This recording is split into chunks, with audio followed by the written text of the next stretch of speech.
श्रीमाता शरणं मम, श्री अरविंद शरणं मम एवं यही ऑनलाइन पाठचक्र उपस्थित समस्त मातृप्रेमी अबा एवं भाई माने आज आम साधनार एक गुरुत्वपूर्ण विषय को आलोचना करिबा एवं ए विषय वस्तुटी एवं मांकर प्रत्येक विषय वस्तुटी केवल आलोचनार विषय वस्तु नुहे, एटा गोटे आचरण किंतु ए आचरण रे पकेबा को हेले आलोचनाटी प्राथमिक अवस्था रे आवश्यक एवं मांकर लेखा भितरे से प्रबल शक्ति भरिकी रही जहाँकि आलोचना रु आचरण आड़कू निये। तेणु आमको प्रथम अवस्था रे आलोचना माध्यम रे हो, शुणिबा माध्यम रे हो, पढ़िबा माध्यम रे मांकर ए उक्ति गुड़िक से उक्ति गुड़िकर आसवाक पड़े एवं जड़े जदि से उक्ति एकाग्र हुए ताहले ताकु कर्म रे आचरण करिबा पाई से उक्ति भितर से बलटी से पाए। तेणु मूल लेखा आम मान को समस्ते पढ़िबा उचित। से मूल लेखा भीतर से जो प्रकार आध्यात्मिक शक्ति से ठुलो रखि शब्द माध्यम रे प्रकाश करछंती एवं आमे जेतेबेले से शब्द पढ़ी के हो, आलोचना करके हो बा शुणी की हो घटे। तेणु आमे माने सब जिनिस अवस्था करिबा किंतु ए समस्त अवस्था पूर्णांग प्राप्त करिबा हेले ताकू हमकु आचरण अभिव्यक्त करिबा पड़िबो।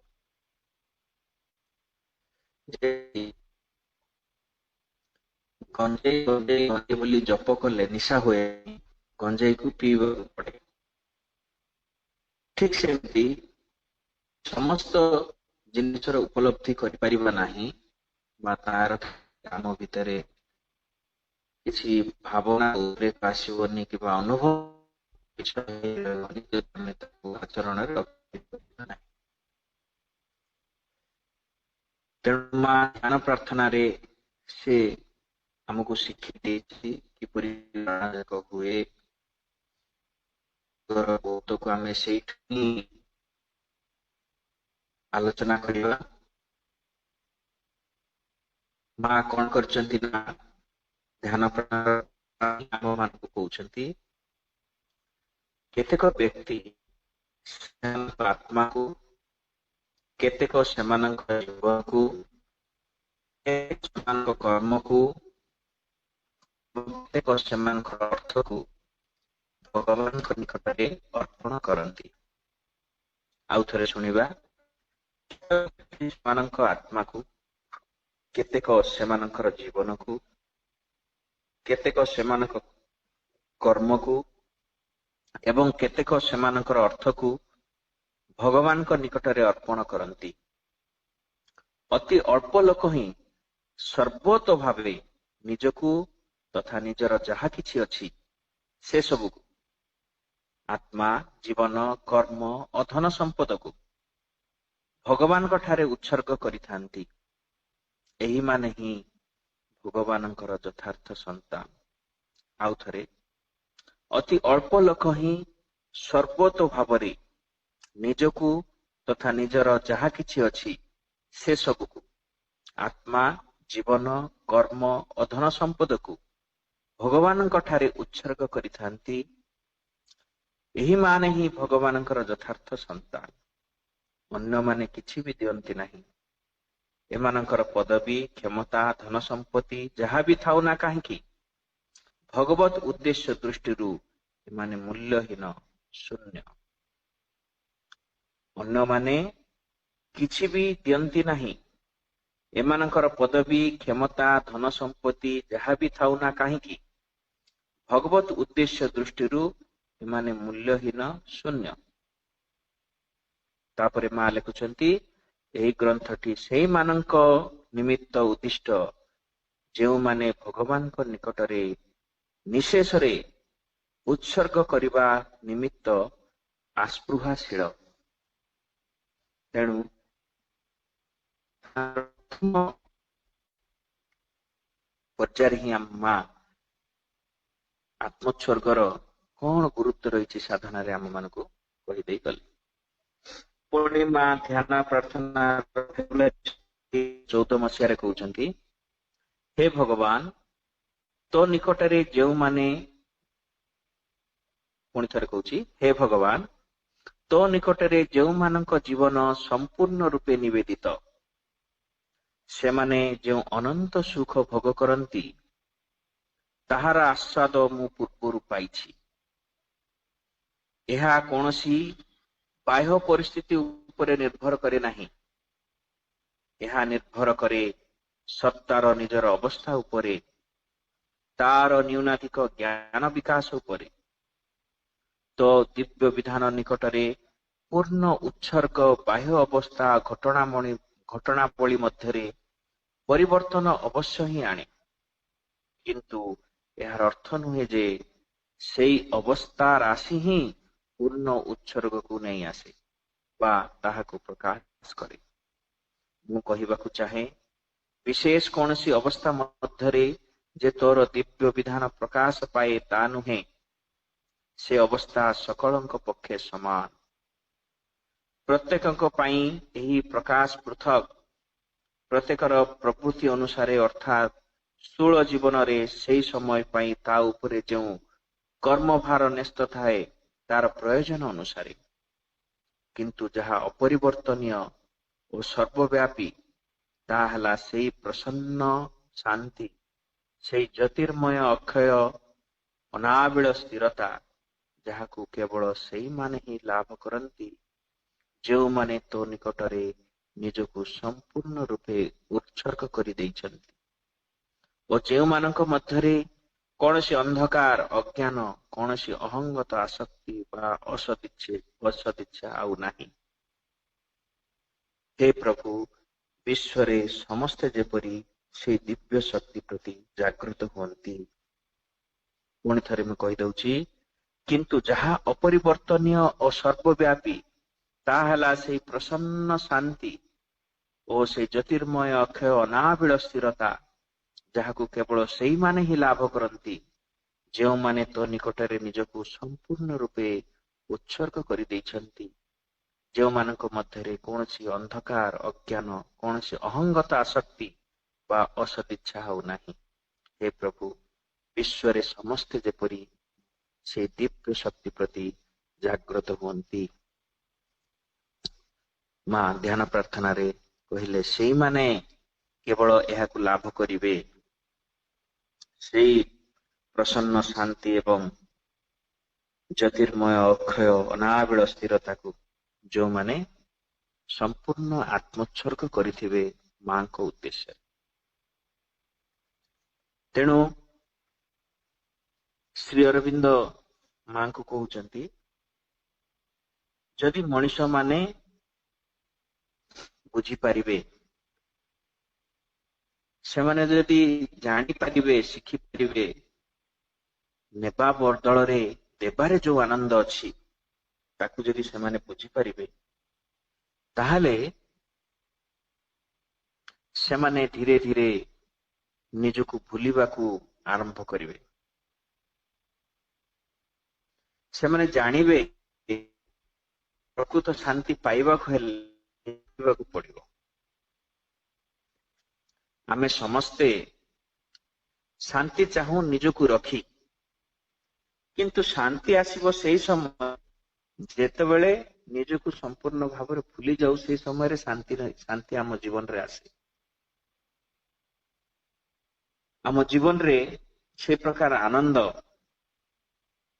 से प्रकार अनामिल प्रेम से समय आसीबो जे समय आम निजकु भूली जाबा एवं नेबा बदल रे देबारे जो आनंद मिले ताकू जेतेबेले शिखिबा एवं श्री अरविंद मां को ए विषय कही कहउछंती मनीष माने जदि एहाकू जानिबे एवं बुझिबे पूरा पूरी राजी हेबे ए विषय रे से समय रे समस्ते जोग करिबा पई मन बळेबे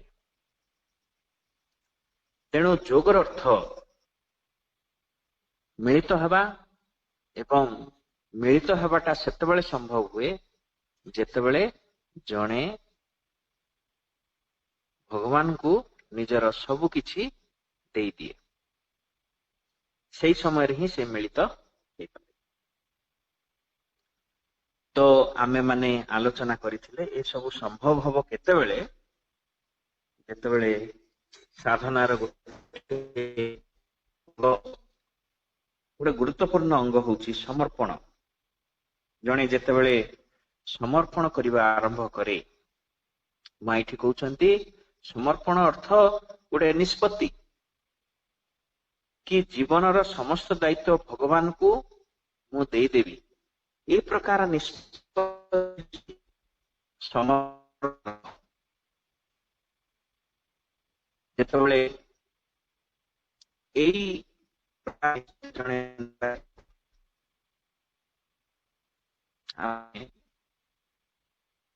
गोटे निष्पत्ति टे नेउचु एवं किछि क्षण परे से निष्पत्ति रु ओहरी जाउचु मध्य तार अर्थ समर्पण आरंभ होइनी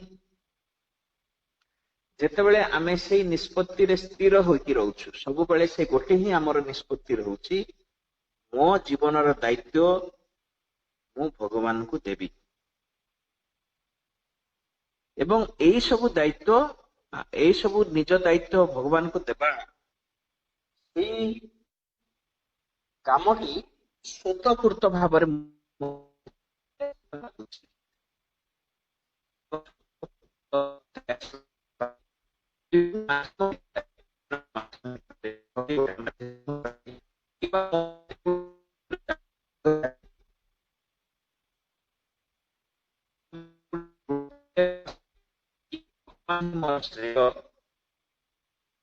किंबा मो भितरे गोटे बुझामणा एमती गोटे बुझामणा टी आसी थाए कि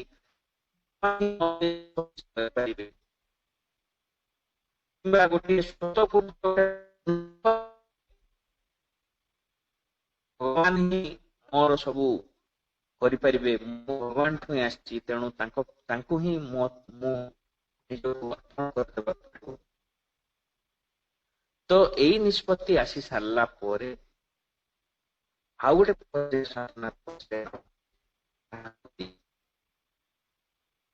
निजको अर्पण करबा प्रथम निष्पत्ति तापरे निजको पर्याय से समय मां मु गोटे जीव ही पाखरे छिड़ा है जा भितर किसी आपण भी अच्छी तेणु मु पाखरे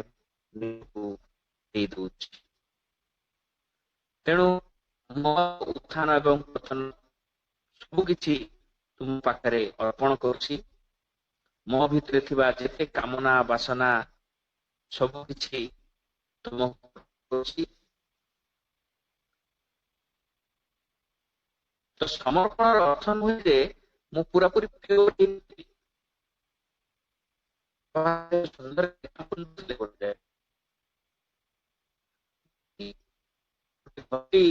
जणे अन्य को देदेला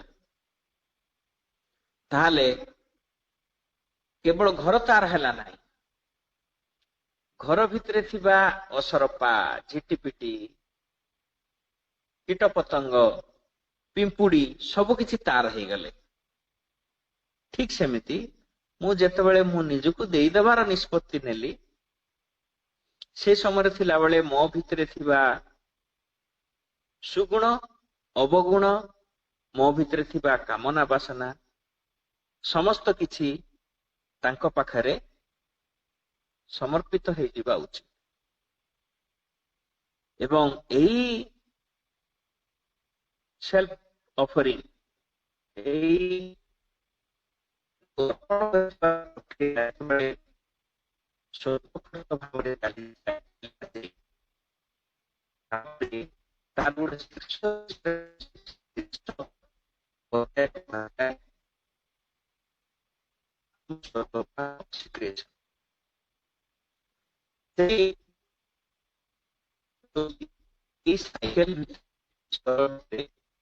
ସବୁଠୁ ଶୀର୍ଷରେ ଥିବା ଏବଂ ଆମେ ମାନେ କେବେ ବି ଭୁଲି ଯିବୁନି ଆମର ଉତ୍ତରରେ ହେଇଯିବ ସେ କଳ୍ପନା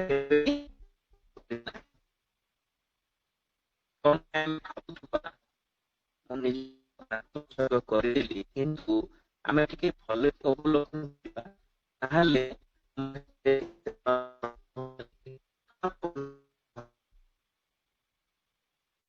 ସେମାନଙ୍କୁ ବିଭକ୍ତ ହେଇକି ଅଛନ୍ତି, ସେମାନେ ଏକତ୍ରୀକରଣ ହେଇନି, ସେମାନଙ୍କୁ ଏକାଠି କରି ହେଇନି। ଆମେ ବି ଗୋଟେ ଆତ୍ମସନ୍ତୁଷ୍ଟରେ ଅଛୁ କି ମୋର କାମଟି ଠିକ ଠାକ ଚାଲିଛି, କିନ୍ତୁ ପ୍ରକୃତରେ ସେମିତି ହୁଏନି। ବହୁତ କଷ୍ଟକର ପ୍ରୟାସ କରିବାକୁ ପଡେ। ମୋ ଭିତରେ କେତେ କେତେ ପ୍ରକାର ମାନେ ଅଗଣିତ କେତେ କେତେ କାମନା ବାସନା ଭରିକି ରହିଛି, ମୋ ଭିତରେ କେତେ କେତେ ବ୍ୟକ୍ତିତ୍ୱ ଭରିକି ରହିଛି। ଜଣେ ବ୍ୟକ୍ତିତ୍ୱ ଦେବାକୁ ଚାହିଁଲେ ଅନ୍ୟ ବ୍ୟକ୍ତି ପ୍ରତି ତାକୁ ବିରୋଧ କରୁଛି, ତାଙ୍କର ଅନୁଗତ୍ୟକୁ ସ୍ୱୀକାର କରୁନାହିଁ, ସେ ପାଟି କରୁଛି, କୋଳାହଳ କରୁଛି କି ମତେ ମୋର ସ୍ୱାଧୀନତା ଦରକାର, ମତେ ମୋର ପ୍ରକାଶରେ କୌଣସି ବାଧା ଦେବା ଦରକାର ନାହିଁ, ମୁଁ ସ୍ୱାଧୀନ ହେବାକୁ ଚାହେଁ, କା ଅକ୍ତିଆର ଭିତରକୁ ଆସିବାକୁ ଚାହେଁ ନାହିଁ। ଏ ପ୍ରକାର କିଛି ଆମ ଭିତରେ ଥିବା ବ୍ୟକ୍ତି ବା ସତ୍ତା ଗୁଡିକ କୋଳାହଳ କରୁଥାନ୍ତି। ତ ଆମକୁ କଣ କରିବାକୁ ହବ? ଏ ସମସ୍ତଙ୍କୁ କୋଳାହଳ ଶୂନ୍ୟ କରି ସେମାନଙ୍କୁ ଶାନ୍ତ କରିବାକୁ ହବ ଏବଂ ସତ୍ୟ ଯାହା ତାକୁ ଦେଖେଇବାକୁ ପଡିବ। ଏବଂ ଏଇ କାମଟି ନିଶ୍ଚିତ ଭାବରେ କଷ୍ଟକର ଉପାୟ, ତେଣୁ ଆମମାନଙ୍କୁ ସମସ୍ତଙ୍କୁ ବହୁତ ଧୈର୍ଯ୍ୟର ସହିତ ଏ କାମ କରିବାକୁ ପଡିବ। ବାରମ୍ବାର ବାରମ୍ବାର ବାରମ୍ବାର ଆମ ପାଖରେ ବିଫଳତା ଆସିବ, କିନ୍ତୁ ତାକୁ ଧୈର୍ଯ୍ୟର ସହିତ ଗୋଟେ ବିଫଳତା ପରେ ପୁଣି ଚେଷ୍ଟା କରୁଥିବାକୁ ପଡିବ। ତାହେଲେ ଯାଇକି ଏହି ବିଶୃଙ୍ଖଳାଟି ଧୀରେ ଧୀରେ ଧୀରେ ଧୀରେ ସମାଧାନ ହେବ। ଏବଂ ମା କହୁଛନ୍ତି ଆମ ଭିତରେ ଥିବା ଯେତେ ନିବୃତ ସ୍ଥାନ, ସେ ସବୁ ସ୍ଥାନକୁ ଆଲୋକ ପକେଇବାକୁ ପଡିବ। ସେ ନିବୃତ ସ୍ଥାନ ଗୁଡିକୁ ଆଲୋକ ଯାଇପାରୁନି, ଫଳରେ ସେଗୁଡିକ ଅନ୍ଧାରରେ ହିଁ ରହିଛନ୍ତି। ଆମ ଭିତରେ ଥିବା ସବୁ ଯୋଉ ପ୍ରକୃତି ରହିଛି, ଆମର ଯୋଉ ମାନସିକ ପ୍ରକୃତି ରହିଛି, ଯୋଉ ପ୍ରାଣିକ ପ୍ରକୃତି ରହିଛି, ଯୋଉ ଶାରୀରିକ ପ୍ରକୃତି ରହିଛି, ସେ ସବୁକୁ ପ୍ରବର୍ତ୍ତାଇକି ସେଇ ଭଗବତମୁଖୀ କରିବାକୁ ପଡିବ। ଏବଂ ଏ ସମସ୍ତଙ୍କୁ ଏକାଠି କରି, ସମସ୍ତଙ୍କ ଭିତରେ ଏକତା ରକ୍ଷା କରି, ସମନ୍ୱୟ ରକ୍ଷା କରି ସେମାନଙ୍କୁ ସେଇ ଆତ୍ମୋତ୍ସର୍ଗ ଆଡକୁ ନେଇଯିବାକୁ ପଡିବ। ଏବଂ ଜଣେ ଯଦି ଏଇ ଆତ୍ମୋତ୍ସର୍ଗ ପାଖରେ ପହଞ୍ଚିଗଲା, ତାହେଲେ ତାକୁ ଆଉ ବିଶେଷ କଷ୍ଟ ଆସିବ ନାହିଁ। ସେତେବେଳେ ତାକୁ ଯେତେବେଳେ ଆତ୍ମୋତ୍ସର୍ଗଟି ସମ୍ପୂର୍ଣ୍ଣ ହେଇଯିବ ସେତେବେଳେ ଯୋଉ ଆମେ ଅସତୋମାଂ ସଦ୍ଗମୟ ତମସୋମାଂ ଜ୍ୟୋତିର୍ଗମୟ ମୃତ୍ୟୁମାଂ ଅମୃତଗମୟ ଏଇ ମନ୍ତ୍ରଟି ଆମ ପାଇଁ ପ୍ରଯୁଜ୍ୟ ହବ ନାହିଁ। ସେଇ ସମୟରେ ଆମେ ଜ୍ଞାନରୁ ଜ୍ଞାନ ଆଡକୁ ଯିବା, ଆଲୋକରୁ ବୃହତ ଆଲୋକ ଆଡକୁ ଯିବା, ଆନନ୍ଦରୁ ମହାନନ୍ଦ ଆଡକୁ ଯିବା। କିନ୍ତୁ ମନେ ରଖନ୍ତୁ, ଏଇ ଆଇରେ ସନ୍ଦେହ କରିବା କିଛି ଆବଶ୍ୟକ ନୁହେଁ ଯେ ଏଇ କାମଟି କରିବା ଏତେ ସହଜ ନୁହେଁ।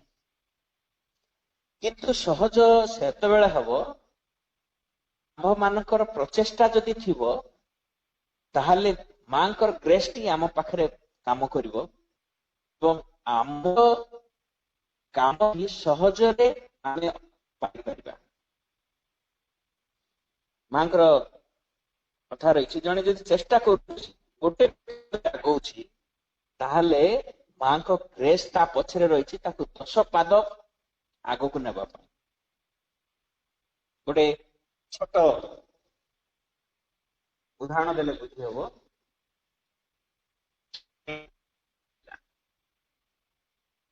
କୌଣସି କାରଣରୁ ତାକୁ ସାଇକେଲ କିଣିବାକୁ ଇଚ୍ଛା ହେଲା ଏବଂ ସେ ପିଲାଟି କଣ କଲା, ସାଇକେଲ କିଣିବା ପାଇଁ ତା ପାଖରେ ଯୋଉ ତା ବାପା ମା ତାକୁ କିଛି ବାହାରୁ ବଜାରରୁ କିଣି ଖାଇବା ପାଇଁ ଯୋଉ ପଇସା ଦିଅନ୍ତି ତାକୁ ସଞ୍ଚୟ କରିବାକୁ ଲାଗେ।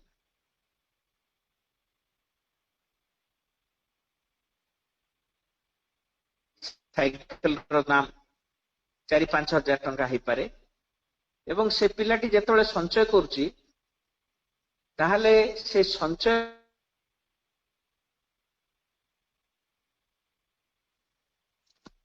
କିନ୍ତୁ ଦେଖିଲେ ସେ ପିଲାର ସାଇକେଲ କିଣିବା ପ୍ରତି ଏତେ ତାର ଆଗ୍ରହ ଅଛି ଯେ ତା ବାପା ମା ଦେଖିଲେ ସେ ଲୋଭୀ ପିଲା ଥିଲା,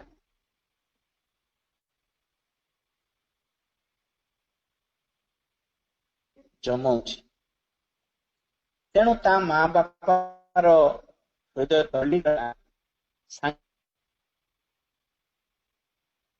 ଦେଖିଲେ ଆମ ମା ପିଲାଟିର ସାଇକେଲ କିଣିବା ପ୍ରୟାସ ତାକୁ ସାଇକେଲ କିଣିଦେଲା ନା, ସେ ପ୍ରୟାସକୁ ଦେଖି ତା ବାପା ମା ଯୋଉ ତା ଉପରେ ଦୟା କଲେ ବା ତାର ପ୍ରୟାସରେ ସେମାନେ ତଳିଗଲେ, ତା ଲାଗି ସେ ସାଇକେଲ କିଣିପାରିବ।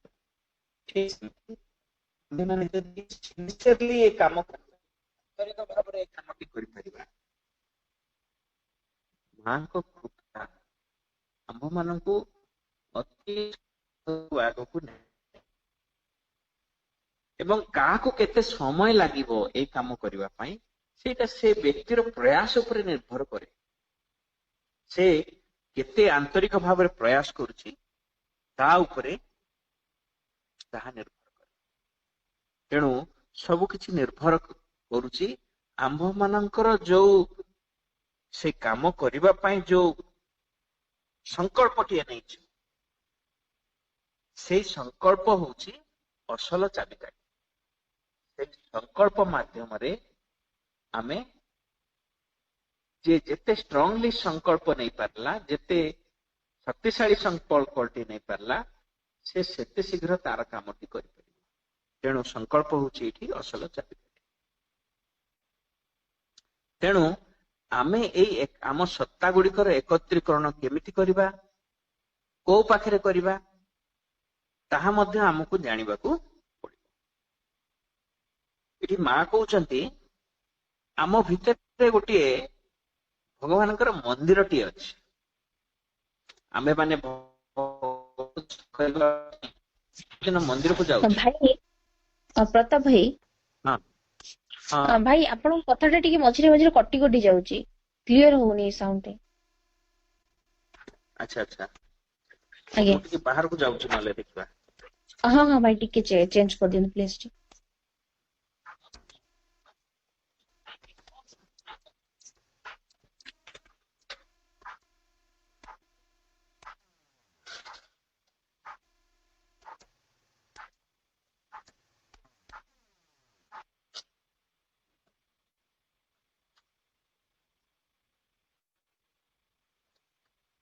ପାଖରେ ଶୁଭିଲା କି? ହଁ ଭାଇ ଶୁଭୁଛି ଏଥର କ୍ଲିୟର। ତ କଣ ହେଇଛି, ଆମକୁ ଆମ ଭିତରେ ଗୋଟେ ମନ୍ଦିରଟି ଅଛି। ସେ ମନ୍ଦିର ଭିତରେ ବି ଆମର ଦେବତା ଅଛନ୍ତି। ପ୍ରତ୍ୟେକଙ୍କର ହୃଦୟ ଭିତରେ ସେ ମନ୍ଦିରଟି ଅଛି ଏବଂ ସେ ମନ୍ଦିରର ସିଂହାସନ ଭିତରେ ମାନେ ସେଇ ଦେବତାଟି ଅଛନ୍ତି, ସମସ୍ତଙ୍କ ଭିତରେ ଅଛନ୍ତି। କିନ୍ତୁ ଆମେ ବାହାର ମନ୍ଦିର ଖୋଜୁ, ବାହାର ଆଡମ୍ବର ଖୋଜୁ, ବାହାରର ପୂଜା ଆରାଧନାର ବିଧି ଖୋଜୁ, କିନ୍ତୁ ଏ ଭିତରର ଯଦି ଭଗବାନଙ୍କୁ ଆମେ ଖୋଜିନେ, ତାହେଲେ ଜୀବନରେ ଯାହା ପୂଜା କରିଛେ ସେ ପୂଜା ସବୁ ବ୍ୟର୍ଥ ହେଇଯିବ ଯଦି ଆମେ ଏଇ ଭିତରର ଭଗବାନଙ୍କୁ ଭେଟିନୁ। ଜୀବନ ଭିତରେ ଆମେ ପ୍ରତ୍ୟେକ ଜନ୍ମ ପରେ ଜନ୍ମ ନଉଛୁ ଏଇ ଭିତର ଭଗବାନଙ୍କୁ ଭେଟିବା ପାଇଁ, ଏଇ ବାହ୍ୟ ପୂଜା ଆରାଧନା ପାଇଁ ନୁହେଁ। କିନ୍ତୁ ଯେ ପର୍ଯ୍ୟନ୍ତ ଆମେ ସେଇ ଭିତର ଭଗବାନଙ୍କୁ ଭେଟିନୁ, ସେ ପର୍ଯ୍ୟନ୍ତ ଆମ ଜୀବନ ବୃଥା ହେଇଯାଏ।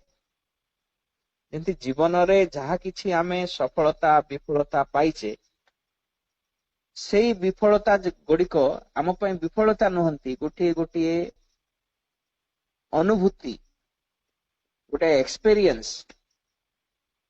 ଯେମିତି ଜଣେ ଇଲେକ୍ଟ୍ରିକ ବଲ୍ବ ତିଆରି କଲେ, ସେ କେତେ ଥର ଫେଲ ହେଲେ, କରିପାରିଲେ ନାହିଁ। ସେ ଯୋଉ କେତେ ଥର ଫେଲ ହେଲେ, ବିଫଳ ହେଲେ, ସେଗୁଡିକ ତାଙ୍କର ବିଫଳତା ନୁହେଁ, ସେ ଗୁଡିକ ସେମାନେ ତାଙ୍କ ପାଇଁ ଗୋଟେ ଗୋଟେ ନୂଆ ଅନୁଭୂତି। ସେ ଜାଣିବାକୁ ପାଇଲେ ଯଦି ଏମିତି ସେ କରିବେ ତାହେଲେ ସେ ବଲ୍ବଟି ଜଳିବ ନାହିଁ। ଠିକ ସେମିତି ଆମ ଜୀବନରେ ଯାହା ଭୁଲ ଭଟକା ଯାହା କଲେ, ସେଇଟା ଆମ ଜୀବନର ଗୋଟିଏ ଅସଫଳତା ନୁହେଁ, ସେଇଟା ହଉଛି ଜୀବନର ଗୋଟିଏ ଆମର ଉପଲବ୍ଧି ବା ଅନୁଭୂତି। କିନ୍ତୁ ଜୀବନ ନେଲେ, ଜନ୍ମ ହେଲେ, କିନ୍ତୁ ଆମ ଭିତରେ ଥିବା ଭଗବାନକୁ ଖୋଜିଲେ ନାହିଁ, ହୃଦୟ ଭିତରେ ଥିବା ଭଗବାନକୁ ଖୋଜିଲେ ନାହିଁ, ଏବଂ ଆମେ ମୃତ୍ୟୁବରଣ କଲେ, ତାହେଲେ ଆମ ଜୀବନଟି ବୃଥା ହେଲା। ଏହା ନୁହେଁ ଯେ ଆମେ ଏଇ ଜନ୍ମରେ ସେଇ ଭଗବାନକୁ ପାଇଯିବା, ତାହା ନୁହେଁ। କିନ୍ତୁ ଆମେ ଯଦି କିଛି ଚେଷ୍ଟା ନ କଲେ, କିଛି ଚେଷ୍ଟା ନ କଲୁଣୁ, ମାନେ ଚେଷ୍ଟା ନ କରୁଣୁ, ଆମର ଯଦି ମୃତ୍ୟୁ ହେଇଗଲା, ତାହେଲେ ଆମର ଏଇ ଯେ ଯେତେ ଜୀବନ ବଞ୍ଚିଛେ, ଯେତେ ଦୀର୍ଘାୟୁ ଜୀବନ ବଞ୍ଚିଛେ କିମ୍ବା ଯେତେ ଅଳ୍ପାୟୁ ଜୀବନ ବଞ୍ଚିଛେ, ସେତିକି ଜୀବନ ମୋ ପାଇଁ ବୃଥା ହେଇଗଲା, ମୋ ଜୀବନଟି ମାନେ ବିଫଳ ହେଇଗଲା କୁହାଯାଇପାରିବ। ଠିକ ସେମିତି ମୋ ଭିତରେ ସେ ଭଗବାନ ଅଛନ୍ତି ଏବଂ ସେଇ ଭଗବାନ ହଉଛନ୍ତି ମୋ ଭିତରେ ଥିବା ଦେବତା, ମୋ ବ୍ୟକ୍ତିଗତ ଦେବତା। ତାଙ୍କୁ ମତେ ଖୋଜିକି ପାଇବାକୁ ପଡିବ ଏବଂ ତା ଚାରିପଟେ ମୋର ଯେତେ ବିଭକ୍ତିତ ସତ୍ତା ରହିଛନ୍ତି ତାଙ୍କୁ ସେଇଠି ଏକାଠି କରିବାକୁ ପଡିବ। ସେ ହଉଛନ୍ତି ମୋ ଜୀବନର ନେତା ବା ମୋ ଜୀବନର ଦେବତା। ସେ ହିଁ ମୋ ଜୀବନ ଭିତରେ ଏକତା ଆଣିପାରିବେ, ସାମଞ୍ଜସ୍ୟତା ଆଣିପାରିବେ, ସଂଗତି ଆଣିପାରିବେ ଏବଂ ଯାହା ଯାହା ରହିଲା ସବୁ କିଛି ସେ ଆଣିପାରିବେ। ତେଣୁ ତାଙ୍କୁ ପ୍ରଥମେ ମତେ ଖୋଜିବାକୁ ପଡିବ। ତେଣୁ ମୋର ପ୍ରତ୍ୟେକ ଦିନ ତାଙ୍କୁ ଖୋଜିବାର ଗୋଟେ ପ୍ରୟାସ ରହିବ। ପ୍ରତ୍ୟେକ ବେଳେ ମୁଁ ତାଙ୍କୁ ଖୋଜିବାର ଗୋଟେ ପ୍ରୟାସ ରହିବ ଏବଂ ସେ ଏମିତି ଗୋଟେ ଦେବତା, ଏମିତି ଦିନକୁ 5 ମିନିଟ ତାଙ୍କ ପାଇଁ ଚିନ୍ତା କଲେ ହେବନି, ତାଙ୍କୁ ଅନବରତ ଖୋଜିବାକୁ ପଡିବ। ତାହେଲେ ନିଶ୍ଚୟ ସିଏ କିଛି କିଛି ଝଲକ ଆମେ ତାଙ୍କର ପାଇପାରିବା ଏବଂ ତାଙ୍କର ଚାରି ପାଖରେ ଆମର ଯେତେ ଅବୁଝା ସତ୍ତା ମାନେ ରହିଛନ୍ତି ସେମାନଙ୍କୁ ନେଇ ଏକାଠି କରିବାକୁ ପଡିବ ଏବଂ ସିଏ ଯଦି ଆମ ଭିତରେ ଜାଗ୍ରତ ହେଇଗଲେ, ଆମ ଭିତରେ ସେ ଏତେ ମାନେ ଲୋକପ୍ରିୟ ନେତା କି ତାଙ୍କ କଥା କିଏ ବି ଅମାନ୍ୟ କରିବେ ନାହିଁ। ସମସ୍ତେ ସହଜ ଭାବରେ ଏବଂ ଭଲ ପାଇବେ ତାଙ୍କୁ। ସେ ଏତେ ଭଲ ପାଇକି ତାଙ୍କୁ ବଦଳେଇ ଦେଇକି ସିଏ କଣ କରିବେ, ତାଙ୍କର ଚାରି ପାଖରେ ତାଙ୍କୁ ସଂଗଠିତ କରିପାରିବେ। ତେଣୁ ଆମକୁ କଣ କରିବାକୁ ପଡିବ, ସେ ମା କହୁଛନ୍ତି କେମିତି ଆମ ଭିତରେ ସେ ୟୁନିଟି ଆସିବ। ମା କହୁଛନ୍ତି ଯେମିତି ଗୋଟେ ଅବୁଝା ପିଲାକୁ ଆମେ ବୁଝାଉ, ସେମିତି ଆମର ଭିତରେ ଥିବା ସେଇ ବ୍ୟକ୍ତିତ୍ୱ ମାନଙ୍କୁ, ସେଇ ସତ୍ତା ମାନଙ୍କୁ ଆମକୁ ଧୀରେ ଧୀରେ ବୁଝେଇବାକୁ ପଡିବ। ଏବଂ ଆମ ଭିତରେ ଯୋଉ ଚୈତ୍ୟ ସତ୍ତା ଅଛନ୍ତି, ତାଙ୍କ ପାଖକୁ ଆମକୁ ହୃଦୟର ପୁରା ଗଭୀରରେ ଅଛନ୍ତି, ସେଇ ଗଭୀର ଭିତରେ ଯୋଉ ଆମର ହୃଦୟର ଦେବତା ଅଛନ୍ତି, ତାଙ୍କ ଚାରି ପାଖରେ ଯଦି ତାଙ୍କୁ ନିଆଯାଇ ପାରିବ, ତାହେଲେ ସେମାନେ ଧୀରେ ଧୀରେ ଧୀରେ ଧୀରେ ବଦଳି ଯିବେ। ତାଙ୍କ ଭିତରେ ଥିବା ଦ୍ୱନ୍ଦ, ତାଙ୍କ ଭିତରେ ଥିବା କଷ୍ଟ, ତାଙ୍କ ଭିତରେ ଯୋଉ ଯୋଉ ଅସୁବିଧା ରହିଛି, ସେ ସବୁ କିଛି ବଦଳିଯିବ, ନଷ୍ଟ ହେଇଯିବ ଏବଂ ଶେଷରେ ଆମେ ସଫଳତା ପ୍ରାପ୍ତ କରିପାରିବା। ତେଣୁ ଏଠି ମା କେମିତି ଆମେ ନିଜକୁ ଭଗବାନଙ୍କୁ ଦେବା, ତା ବିଷୟରେ 3ଟି ପଏଣ୍ଟ କହୁଛନ୍ତି। ଫାର୍ଷ୍ଟ ପଏଣ୍ଟ ହଉଛି two prostrate oneself at his feet, giving up all pride in perfect humanity। କହୁଛନ୍ତି ଆମକୁ ସାଷ୍ଟାଙ୍ଗ ଭାବରେ ତାଙ୍କ ଚରଣରେ ସବୁ କିଛି, ଆମର ଯେତେ ପ୍ରକାର ଗର୍ବ ଅଭିମାନ ଅଛି, ସବୁକୁ ଦେଇଦେବାକୁ ପଡିବ, ପରଫେକ୍ଟଲି, ନମ୍ର ଭାବରେ, ବିନମ୍ର ଭାବରେ। ଏଇଟା ହଉଛି ପ୍ରଥମ ପଏଣ୍ଟ। ଦ୍ୱିତୀୟ ପଏଣ୍ଟ କହୁଛନ୍ତି to unfold one's being before him, open one's whole body from head to foot as one opens a book, exposing one's center so as to make all their movements visible in a complete sincerity that allow nothing to remain hidden। ତାପରେ କଣ କହୁଛନ୍ତି ନା, ଆମର ପ୍ରତ୍ୟେକ ସତ୍ତା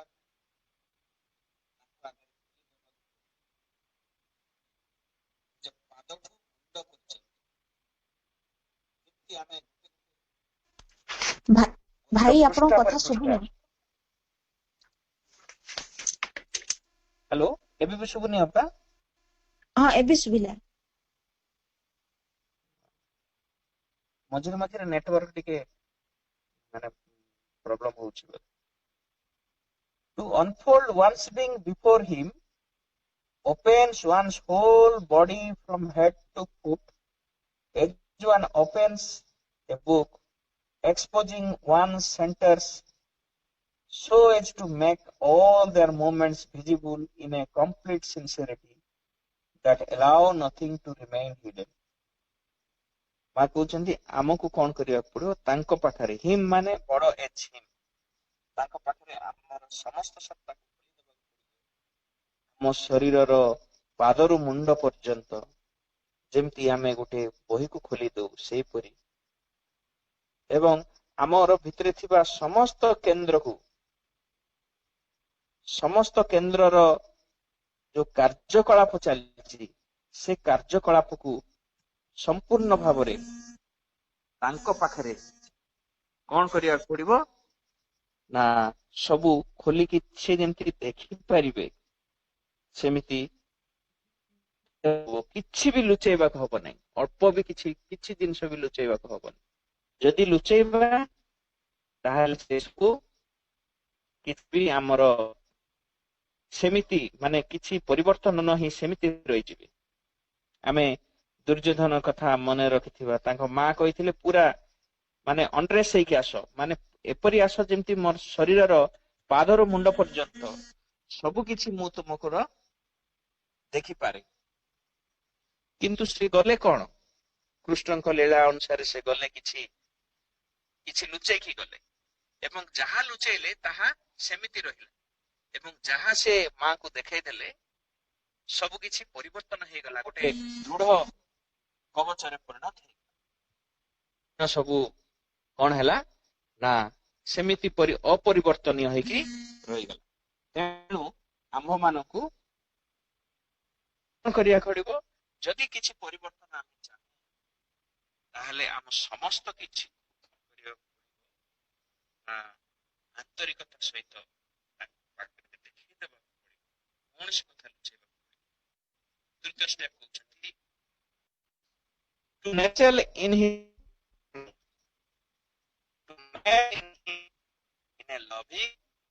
absolute trust।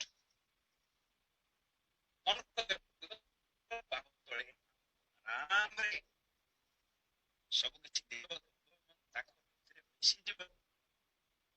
କେମିତି ମିଶିବ? ପାଇକି ତାଙ୍କ ଉପରେ ଭରସା କରି ଲଭିଂ ଆଣ୍ଡ ଆବସଲ୍ୟୁଟ ଟ୍ରଷ୍ଟ। ତାପରେ ମା କହୁଛନ୍ତି ଏଇ ସବୁ ଏଇ କାର୍ଯ୍ୟକ୍ରମଟି କେଉଁ ସୂତ୍ରରେ ହେବ? ପ୍ରଥମ ସୂତ୍ର କହୁଛନ୍ତି let thy will be done and not mine. ସବୁବେଳେ ଆମକୁ ଏଇ ପ୍ରକାର ମତ ପୋଷଣ କରିବାକୁ ହେବ ଯେ କେବଳ ତୁମରି ଇଚ୍ଛା ହିଁ ପୂରଣ ହଉ, ମୋର ନୁହେଁ। ଆମେ ସମସ୍ତେ ସବୁବେଳେ କଣ କରୁ ନା ନିଜ ଇଚ୍ଛା ହିଁ ପୂରଣ ହଉ, ନିଜର ଇଚ୍ଛା ଗୁଡିକୁ ମାଙ୍କୁ ଜଣାଉ। କିନ୍ତୁ ଜଣେ ଯଦି ଆତ୍ମୋତ୍ସର୍ଗ କରିବାକୁ ଚାହୁଁଛି ତାହେଲେ ତାର ପ୍ରଥମ ଫର୍ମୁଲା ହଉଛି let thy will be done not and not mine. କେବଳ ତୁମରି ଇଚ୍ଛା ହିଁ ପୂରଣ ହଉ, ମୋର ନୁହେଁ। ତାପରେ ଦ୍ୱିତୀୟ ସୂତ୍ରଟି ଏଜ୍ ଦାଉ ୱିଲେଷ୍ଟ, ଏଜ୍ ଦାଉ ୱିଲେଷ୍ଟ। ତୁମେ ଯେମିତି ଇଚ୍ଛା କରୁଛ ମୁଁ ସେମିତି ଯେମିତି ସେଇଟାକୁ ଯେମିତି ମୁଁ ଚାହେଁ। ପ୍ରଥମ ଅବସ୍ଥାରେ thy will be done not mine ଅର୍ଥ ତୁମେ ଯାହା ଚାହୁଁଛ ତାହା ହିଁ ହଉ, ମୋର ନୁହେଁ, ମୋର ଇଚ୍ଛା ଥାଉ କିମ୍ବା ନଥାଉ। ଦ୍ୱିତୀୟ ପର୍ଯ୍ୟାୟରେ ତୁମେ ଯାହା ଇଚ୍ଛା କରୁଛ ମୁଁ ମଧ୍ୟ ତାହା ଯେପରି ଇଚ୍ଛା କରେ। ଏବଂ ତୃତୀୟ ସୂତ୍ର ହଉଛି ଆଇ ଆମ୍ ଦାଇନ୍ ଫର୍ ଇଟର୍ନିଟି। ମୁଁ ହଉଛି ତୁମର ଶାଶ୍ୱତ କାଳ ପର୍ଯ୍ୟନ୍ତ। ମୁଁ କେବଳ ତୁମର, ଆଉ କାହାର ନୁହେଁ। ଏଇ ସୂତ୍ର ମାଧ୍ୟମରେ ଆମେ ଆଗକୁ ଯାଇପାରିବା, ସେଲ୍ଫ ଗିଭିଂ ର ଆଗକୁ ଯାଇପାରିବା। ତାପରେ ମାଙ୍କର ଗୋଟେ ଧ୍ୟାନ ପ୍ରାର୍ଥନାଟିଏ ପଢିବା, ଯାହା ସେ ଆତ୍ମୋତ୍ସର୍ଗ ବିଷୟରେ କହୁଛନ୍ତି। ଧ୍ୟାନ ପ୍ରାର୍ଥନାଟି ହଉଛି ଯୋଉଟା କି ଧ୍ୟାନ ପ୍ରାର୍ଥନାର ପ୍ରଥମ ଧ୍ୟାନ ପ୍ରାର୍ଥନା ବହିର, ସେଇଟା ହଉଛି ନଭେମ୍ବର 2, 1912। ମା କହୁଛନ୍ତି ହେ ମଙ୍ଗଳମୟ ପରମ ବିଧାତା, ତୁ ହିଁ ସକଳ ବସ୍ତୁର ଜୀବନ, ଜ୍ୟୋତି, ପ୍ରେମ।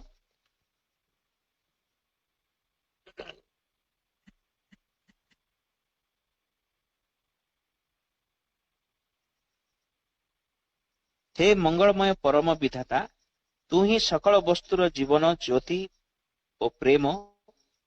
ମୋର ସମସ୍ତ ସତ୍ତା ତତ୍ତ୍ୱତଃ ତୋଠାରେ ନିବେଦିତ, କିନ୍ତୁ ପ୍ରତ୍ୟେକ କ୍ଷୁଦ୍ର କ୍ଷୁଦ୍ର ବ୍ୟାପାରରେ ଏହି ନିବେଦନ ପ୍ରୟୋଗ କରିବା ଏବେ ବି କଠିନ। ମୋର ଏହି ଲିଖିତ ଧ୍ୟାନର ହେତୁ ଓ ସାର୍ଥକତା ଠିକ୍ ଏହିଠାରେ ଯେ ତାହା ପ୍ରତିଦିନ ତୋ ଉଦ୍ଦେଶ୍ୟରେ ନିବେଦିତ। ଏହି କଥା ବୁଝିବାକୁ ମୋତେ କେତେ ସପ୍ତାହ ଲାଗିଛି। ପ୍ରତିଦିନ ପ୍ରାୟ ତୋ ସଙ୍ଗେ ମୋର ଯେଉଁ କଥାବାର୍ତ୍ତା ହୁଏ ତାହାକୁ ଏହିପରି ଲେଖି ସ୍ଥୂଳ ରୂପ ଦେଇପାରିବି। ମୁଁ ତୋ ପାଖରେ ସମସ୍ତ କିଛି ଖୋଲି କହିବି।